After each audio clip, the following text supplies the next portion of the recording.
नमस्कार दोस्तों, आप देख रहे हैं पीएस फैंस क्लब और पीएस फैंस क्लब में आप सभी लोगों का एक बार फिर से स्वागत है। दोस्तों, इस वीडियो में हम बात करने वाले हैं पावर स्टार पवन सिंह जी और चंदन चंचल के बारे में। जी हाँ दोस्तों हम आप लोगों को बता दें कि पावर स्टार पवन सिंह से मिलने दिल्ली में चंदन चंचल यानी ढोढ़ी चटना के गायक पहुंचे हैं। जी हाँ दोस्तों, यानी आप लोग तो जानते हैं कि इसमें पावर स्टार पवन सिंह जी दिल्ली में हैं और दिल्ली में ही चंदन चंचल पावर स्टार पवन सिंह से मिले हैं और वहां से कुछ फोटो भी शेयर किए हैं, जिससे आप लोग स्क्रीन पर देख पा रहे होंगे।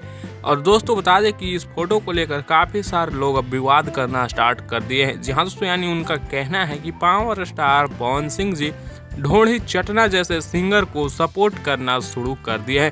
तो दोस्तों हम उन लोगों से बता देना चाहते हैं कि भाई पावर स्टार पवन सिंह जी भोजपुरी के बेताज बादशाह हैं और इनसे अगर कोई मिलने जाता है और फोटो लेकर शेयर करता है तो इसका मतलब ये नहीं कि पावर स्टार पवन सिंह जी हर कोई को सपोर्ट कर रहे हैं। और इसका मतलब ये भी नहीं है कि पावर स्टार पवन सिंह जी किसी को फोटो नहीं लेने देंगे अपने साथ। वैसे दोस्तों आप लोगों को क्या लगता है कि सच में पावर स्टार पवन सिंह जी ढोढ़ी चटना के सिंगर चंदन चंचल को सपोर्ट कर रहे हैं या फिर नहीं? आप लोग अपना राय नीचे कमेंट्स में जरूर दीजिएगा। और आप लोगों को ये वीडियो कैसा लगा वो भी बताइएगा। अपडेट पसंद आया होगा तो लाइक शेयर सब्सक्राइब करना ना भूलिएगा। मिलते हैं नेक्स्ट वीडियो में नए अपडेट के साथ। Take care.